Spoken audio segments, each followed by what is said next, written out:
បើសិនជាខ្ញុំនិយាយថាផលិតផលនេះលក់បានចំនួន10000ព័ត៌មានមួយនេះវាសំខាន់ប៉ុន្តែវាអាចឆ្លើយសំណួរខ្ញុំបានទេខ្ញុំមិនអាច determine ឬក៏អាចសន្និដ្ឋានថាតើ10000ហ្នឹងវាច្រើនអត់នេះគឺជាផ្នែកដែលទិន្នន័យជាប្រភេទថ្ងៃខែឬក៏ការបរិច្ឆេទចូលមកដើម្បីជាមូលដ្ឋានគ្រឹះនៅក្នុងការផ្ដល់នៅសេចក្តីសន្និដ្ឋានថ្មីមួយទៀតឧទាហរណ៍ថាខ្ញុំលក់បាន10000នៅក្នុងខែនេះខែមុនខ្ញុំលក់បាន15000ដូច្នេះខ្ញុំអាចវាយតម្លៃដឹងថាការលក់របស់ខ្ញុំធ្លាក់ចុះឬក៏ខែនេះខ្ញុំលក់បាន10000ហើយខែមុនខ្ញុំលក់បានតែ5000ដែរដូច្នេះខ្ញុំអាចវាយតម្លៃថាការងារខ្ញុំនៅខែនេះគឺល្អជាងខែមុនទិន្នន័យជាប្រភេទថ្ងៃខែគឺជាទិន្នន័យដែលមានសារៈសំខាន់សម្រាប់ការវិភាគទិន្នន័យឬក៏ការស្រង់ស្ថិតិឬក៏ការវិភាគពីការវិវត្តពីមួយថ្ងៃទៅមួយថ្ងៃមួយខែទៅមួយខែពីមួយឆ្នាំទៅមួយឆ្នាំបើសិនជាអត់មានទិន្នន័យជាថ្ងៃខែទេយើងអាចធ្វើការប្រៀបធៀបអីបានទាំងអស់យើងអាចស្មានដឹងថាតើអាជីវកម្មរបស់យើងកំពុងតែស្ថិតនៅក្នុងចំណុចមួយណាចឹងនៅក្នុងវីដេអូនេះខ្ញុំនឹងបញ្យល់អ្នកទាំងអស់គ្នាពីរបៀបនៅក្នុងការ prepare និង clean data ជាប្រភេទ DAT ដោយសារតែ data ប្រភេទនេះពេលខ្លះក៏អាចបង្កជាបញ្ហានៅពេលដែលយើងធ្វើការវិភាគឬក៏នៅពេលដែលយើងធ្វើការ summary ទិន្នន័យខ្លីសម្រាប់ទៅជារបាយការណ៍ប្រចាំខែឬក៏ការវិភាគទិន្នន័យប៉ុន្តែមុននឹងចូលទៅកាន់ការអនុវត្តជាមួយនឹងរូបមុខខ្ញុំចង់ឲ្យអ្នកទាំងអស់ដឹងព័ត៌មានមួយទៀតទាក់ទងទៅនឹងទិន្នន័យជាប្រភេទថ្ងៃខែនេះយើងឃើញថានៅក្នុង Excel បើសិនជាយើង store ទិន្នន័យឬរក្សាទុកទិន្នន័យជាតិចវានឹងឃើញជាតិចនៅក្នុង block cell មួយហើយបើសិនជាយើង store ជាលេខវានឹងបង្ហាញជាលេខនៅក្នុង block ហ្នឹងរៀងខុសគេបន្តិចទិន្នន័យជាថ្ងៃខែវា store ជាលេខ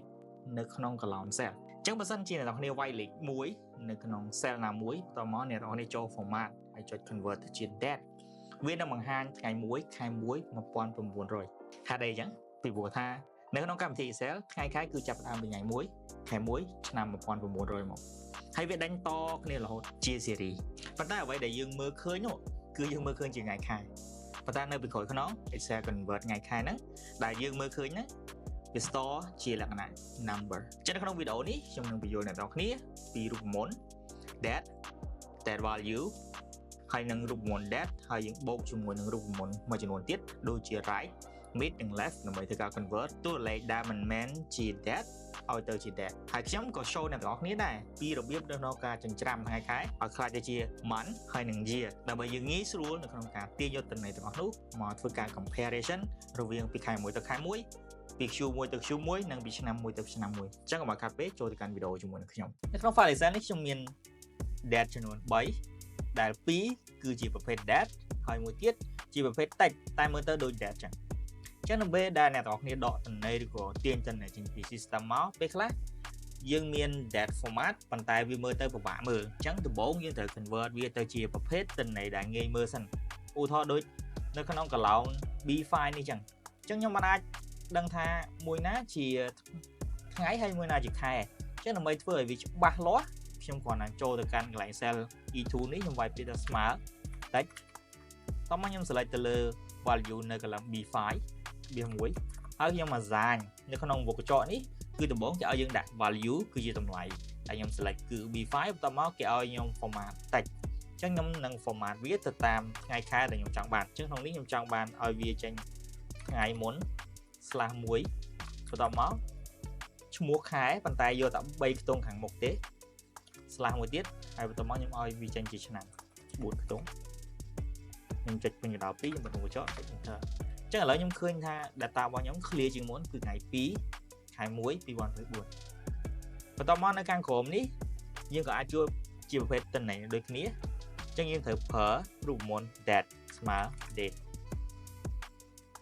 ចឹងនៅក្នុងរូបមន្ត date គេត្រូវការតម្លៃ3គឺ year month ហើយនិង day ប៉ុន្តែបើយើងកលេសទៅមើលនៅខាងក្នុងរូបមន្តយើងវិញគឺឆ្នាំខែហើយនឹងថ្ងៃគឺវានៅក្នុងកន្លងតែមួយអញ្ចឹងយើងពិបាកនៅក្នុងការបំបែកវាមែនតើអញ្ចឹងយើងនឹងប្រើរូបមន្តចំនួន3ដើម្បីធ្វើការមួយហ្នឹងអូខេខ្ញុំសូម clear ចោលសិនឥឡូវខ្ញុំបង្កើតជា column មួយខ្ញុំដាក់ថា year month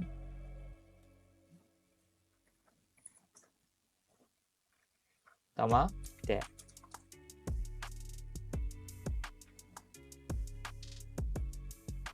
ចឹងនៅក្នុងនេះខ្ញុំបំបែកជាឆ្នាំសិនគឺខ្ញុំប្រើរូបមន្ត left ចឹងរូបមន្ត left ជារូបមន្តដែលចាប់យកឬក៏ extract តិចចេញពី column មួយឬក៏ចេញពី cell មួយតាមរយៈការឲ្យ argument របស់វាអញ្ចឹងខ្ញុំប្រើរូបមន្ត left ចឹងរូបមន្ត left វាចាប់ពីខាងឆ្វេងមកដំបូងខ្ញុំត្រូវ select cell នឹងសិនមានន័យខ្ញុំប្រាប់ថា extract តួលេខចេញពី cell មួយនេះហើយ extract ពីជួរខាងឆ្វេងមកចំនួនប្រហែលខ្ទង់អញ្ចឹងគឺ4ខ្ទង់ឆ្នាំយើងត្រូវការ4ខ្ទង់អញ្ចឹងទៅ enter អញ្ចឹងឥឡូវខ្ញុំបាន year ហើយបន្តមកខ្ញុំចង់បាន month អញ្ចឹងខ្ញុំប្រើរូបមន្តមួយទៀតគឺរូបមន្ត mid រូបមន្ត mid គឺវាទៅចាប់យក extract លេខដែលនៅចន្លោះកណ្ដាលអញ្ចឹងវាខុសពី left វាចាប់ដេញពីខាងឆ្វេងមកចំណែក mid វាចាប់នៅចន្លោះកណ្ដាលអញ្ចឹងចុចស្មើខ្ញុំចុច mid បើវងចោដំបូងយើង select text សិនបន្តមកវាសួរយើងថាតើនៅពេលដែល extract ហ្នឹងអ្នកចាប់ផ្ដើមពីលេខរៀងទីប្រហែលអញ្ចឹងខ្ញុំដាក់ថាខ្ញុំរាប់សិន1 2 3 4 5អញ្ចឹងខ្ញុំឲ្យចាប់ផ្ដើមពីលេខរៀងទី5ហើយយកតែ2ខ្ទង់ប៉ុណ្ណោះអញ្ចឹងអ្នកទាំងអស់គ្នាអាចឃើញគឺចាប់ពីលេខ0ទៅដល់លេខ2អញ្ចឹងខ្ញុំចង់បានតែលេខ0ហើយនិងលេខ2ឯងខ្ញុំចុចអញ្ចឹងនៅក្នុងរូបមន្តរបស់ខ្ញុំគឺខ្ញុំដាក់តែ2ខ្ទង់ប៉ុណ្ណោះអញ្ចឹងខ្ញុំបានលេខ02បន្ទាប់មកចុងក្រោយខ្ញុំចង់បានថ្ងៃអញ្ចឹងថ្ងៃគឺបើសិនជាខ្ញុំមើលនៅក្នុងលេខនេះគឺពីខាងស្ដាំមក2ខ្ទង់អញ្ចឹងខ្ញុំប្រើរូបមន្ត right អញ្ចឹងរូបមន្ត right វាដូចរូបមន្ត left ដែរគឺខ្ញុំ select column ឬក៏ cell សិនបន្ទាប់មកខ្ញុំត្រូវបញ្ចូលថាដេញពីខាងស្ដាំមកហ្នឹងគឺប្រហែលខ្ទង់អញ្ចឹងនៅក្នុងឧទាហរណ៍នេះគឺ2ខ្ទង់ចុច2បាត់រងចោអញ្ចឹងវានឹងចាប់តួលេខនេះបន្ទាប់មកខ្ញុំប្រើរូបមន្ត date ស្មើ date ដំបូង date គេឲ្យយើងបញ្ចូល year អញ្ចឹងខ្ញុំចុចកន្លែង year គឺបៀស1ខ្ញុំចុចកន្លែង month និងចុងក្រោយគឺ day enter អញ្ចឹងវាចេញជាថ្ងៃខែរបស់ខ្ញុំអូខេនេះគឺជារបៀបនៅក្នុងការ extract ប៉ុន្តែយើង depend មានន័យថាយើងថែមរូបមន្តចំនួន3ថែមទៀតដើម្បីជាជំនួយហើយខ្ញុំក៏អាច save រូបមន្តទាំង3ហ្នឹងនៅក្នុងរូបមន្ត date តែមួយក៏បានដែរឥឡូវខ្ញុំ show អ្នកនរគ្នាអូខេខ្ញុំសុំលុបនេះចេញសិនតោះមកខ្ញុំចុចស្មើ date left តោះមកខ្ញុំចុច column នេះវា1 4ខ្ទង់ខ្ញុំបិទនោះចោលវិញគឺវាមួយសិនអញ្ចឹងខ្ញុំចប់ year ហើយខ្ញុំចូល month បន្ទាប់មកខ្ញុំប្រើរូបមន្ត mid បើកញ្ចក់ text start from លេខ5វា1ខ្ញុំយក2ខ្ទង់បិទកញ្ចក់បន្ទាប់មកខ្ញុំគឺវាមួយទៀតឥឡូវខ្ញុំដល់ day មក right ខ្ញុំចុចលើ text សិនមកគឺវា1បន្ទាប់មកយកប៉ុន្មានខ្ទង់យក2ខ្ទង់បិទកញ្ចក់មួយទៀតចុច enter អញ្ចឹងខ្ញុំទទួលបានតួលេខជាថ្ងៃខែដូចគ្នាហើយខ្ញុំអាច format បានគឺខ្ញុំចុចកន្លែងនេះមក more format យក date ខ្ញុំចង់បាន match 14 212 អូខេឥឡូវនេះគឺជាការ convert អូខេអញ្ចឹងពេលខ្លះពេលយើងទាញមកគឺទិន្នន័យរបស់យើងវាជាប់ដណ្ដិតគ្នាអញ្ចឹងដោយសារហេតុអីពីព្រោះថាពេលខ្លះយើងអាច store វាជា string ឬក៏អាច store វាជា number អញ្ចឹងនៅពេលដែលតួលេខចេញមកគឺវាចេញជាប់គ្នា24 02 01តែម្ដងអញ្ចឹងយើងអាចប្រើរូបមន្ត date បូករូបមន្ត left mid ហើយនិងរូបមន្ត right ដើម្បីធ្វើការ convert លេខហ្នឹងឲ្យទៅជា format date និងចុងក្រោយគឺជា cell មួយសិនអ្នកនរគ្នាក៏លេខមើលកន្លែងនេះវាមើលទៅដូចជា date ចឹងប៉ុន្តែវាមិនមែនជា date ទេហើយធ្វើម៉េចបានខ្ញុំដឹងថាវាមិនមែនជា date នៅក្នុងឧទាហរណ៍ខាងដើមខ្ញុំបានបញ្យល់អ្នកនរគ្នាហើយថា Excel វា store ទិន្នន័យថ្ងៃខែជាលេខអញ្ចឹងខ្ញុំអាច check បានអញ្ចឹងនៅក្នុងកន្លែងនេះខ្ញុំមាន column មួយគឺ column D ដែលជា column check date អញ្ចឹងខ្ញុំ check មើលថាតើ column ទាំងអស់ហ្នឹងវាជា column number ឬក៏វាមិនមែនទេអញ្ចឹងនៅពេលដែលខ្ញុំ check ទៅគឺខ្ញុំប្រើថា each number អញ្ចឹងនៅពេលខ្ញុំ check ទៅគឺ column គឺជួរ cell B7 នេះវាមិនមែនជា number ឡើយវាជា text អញ្ចឹងដើម្បី convert វាទៅជា date វិញបាទខ្ញុំគាត់ដាក់ម៉ៅឡើងនេះមក formula ចុចស្មើ date value អញ្ចឹងខ្ញុំប្រើរូបមន្ត date value បន្ទាប់មកយើងបញ្ចូលតម្លៃ date ដែលជា text ខ្ញុំចុចលើ B7 ខ្ញុំបិទកញ្ចក់ចុច enter អញ្ចឹងឥឡូវវា convert តម្លៃហ្នឹងទៅជាលេខវិញអូខេបន្ទាប់មកខ្ញុំចុចកន្លែងហ្នឹងចុច format short date អញ្ចឹងឥឡូវខ្ញុំបានតួលេខជាថ្ងៃខែវិញអូខេហើយខ្ញុំក៏អាច convert អាហ្នឹងទៅជាថ្ងៃខែតាម format ដូចខាងលើដូចគ្នាអញ្ចឹងមានន័យថាពេលដែលយើងដកទិន្នន័យមកវាមិនមែនទិន្នន័យខ្លះមានរូបភាពចេះទិន្នន័យខ្លះរូបភាពចេះមានថាពេលខ្លះគឺគេ set default view របស់ទិន្នន័យហ្នឹងជាប្រភេទអូខេវាអាចថ្ងៃមុនខែក្រោយឬក៏ថ្ងៃក្រោយខែមុនអញ្ចឹងវាយើងអត់អាចដឹងទេប៉ុន្តែយើងអាចសម្គាល់បានតាមរយៈលេខនេះដោយឧទាហរណ៍ថា បើសិនជាវាមានលេខ1ដល់លេខ12 yes ខាងឆ្វេងគេបងអស់ខែហើយបើសិនជាកណ្ដាលនេះវាមានចាប់ពីលេខ1រហូតដល់ថ្ងៃ31យើងអាចសម្គាល់វាថាហ្នឹងជា date អញ្ចឹងវាអាស្រ័យទៅលើការដកទិន្នន័យជា system ហ្នឹងអញ្ចឹងក្នុងឧទាហរណ៍នេះខ្ញុំបានបង្ហាញអ្នកទាំងអស់គ្នាតទៅនឹងការប្រើរូបមន្ត text រូបមន្ត date ជាមួយនឹង left mid ហើយនឹង right និងចុងក្រោយគឺរូបមន្តដែលយើង convert ទិន្នន័យដែលវាមើលទៅគឺដូច date ប៉ុន្តែវាជាតិចទេយើងអាចប្រើរូបមន្ត date value ដើម្បី convert វាទៅជា date បានឥឡូវខ្ញុំបង្ហាញអ្នកទាំងអស់គ្នាពីការបង្កើត column ថ្មីឬក៏យើងច្រាមកាត់ date យើងជាកង់ហើយ convert វាទៅជា month ជា year ឥឡូវខ្ញុំចូលទៅកាន់ raw data របស់ខ្ញុំដែលនៅក្នុង phone cell summary អូខេអញ្ចឹងឥឡូវខ្ញុំនឹងបង្ហាញអ្នកទាំងអស់គ្នាពីការបង្កើត column យើងមាន month យើងមាន year ដែលយើងទាញចេញពី column date ផ្ទាល់តែម្ដងអញ្ចឹងដំបូងខ្ញុំបង្កើត column month សិនជារូបមន្តស្រួលទេគឺស្មើ month select លើ column A2 ចឹងវាជា return វិញគឺលេខ12មានន័យថាខែ12បន្ទាប់មកយើងបង្កើត column year មួយទៀតស្មើ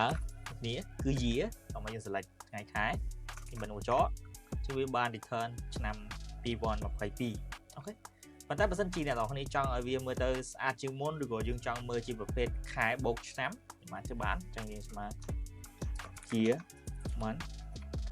បន្ទាប់មកខ្ញុំចុចស្មើបន្ទាប់មកដំបូងខ្ញុំប្រើរូបខ្ញុំនឹង concat វាចូលគ្នាប៉ុន្តែខ្ញុំប្រើរូបមុនដែលងាយយល់ទេគឺខ្ញុំ select លើ column I សិននឹងបន្ទាប់មកខ្ញុំចុចពេញកណ្ដាលមួយខ្ញុំចុច slash មួយអញ្ចឹងដើម្បីឲ្យវាងាយស្រួលមើលអញ្ចឹងយើងចង់ឃើញ year យើង slash មួយបន្ទាប់មកយើងឃើញ month ចុងក្រោយខ្ញុំនឹងមួយទៀតបន្ទាប់មកខ្ញុំប្រើរូបមន្តតិចដើម្បី convert លេខ12ហ្នឹងទៅជាឈ្មោះខែប៉ុន្តែយើងយកតែលេខយើងយកតែពាក្យ3ខ្ទង់ខាងមុខហ្នឹងណាវាមួយពេញកណ្ដាលបន្ទាប់មកខ្ញុំវាយពាក្យអក្សរ H ស្រេចគឺខ្ញុំវាយអក្សរ M 3ដងខ្ញុំបិទរងកញ្ចក់ចុច enter អញ្ចឹងឥឡូវវា return ឆ្នាំ2022/1 ហើយ Jan មានន័យថាខែមករាប៉ុន្តែយើងចាប់យកតែ3ខ្ទង់នេះអូខេនឹងចុងក្រោយខ្ញុំធ្វើការ double click ដើម្បីឲ្យរូបមន្តហ្នឹងវា drop down ទៅនៅខាងក្រោមទាំងអស់មានថាវា pass រូបមន្តទៅខាងក្រោម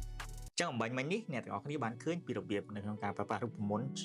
ដើម្បីធ្វើការកែខៃថ្ងៃខែដែលមានបញ្ហាឲ្យមកជាស្អាតវិញហើយយើងព្យាយាម standardize ថ្ងៃខែរបស់យើងបន្ទាប់មកខ្ញុំបានប្រើរូបមន្តមួយចំនួននៅពេលដែលទិន្នន័យរបស់យើងវា store មិនមែនជាក្នុងទម្រង់លេខយើង convert វាដោយប្រើ right mid ជាមួយនឹង left ដើម្បីធ្វើការ create ជា date format ហើយចុងក្រោយខ្ញុំបាន show អ្នកទាំងអស់គ្នាពីរបៀបនៅក្នុងការចិញ្ច្រាំថ្ងៃខែឲ្យចេញទៅជាខែចេញទៅជាឆ្នាំដើម្បីងាយស្រួលនៅក្នុងការ analyze នៅក្នុង report ចឹងនៅក្នុងវីដេអូក្រោយខ្ញុំនឹងនិយាយអំពីទិន្នន័យប្រភេទ text ដែលជាទិន្នន័យមួយដែលអាចបង្កកំហុសងាយស្រួលមែនទែនអរគុណសម្រាប់ការតាមដានវីដេអូមួយនេះជួបគ្នានៅវីដេអូក្រោយទៀត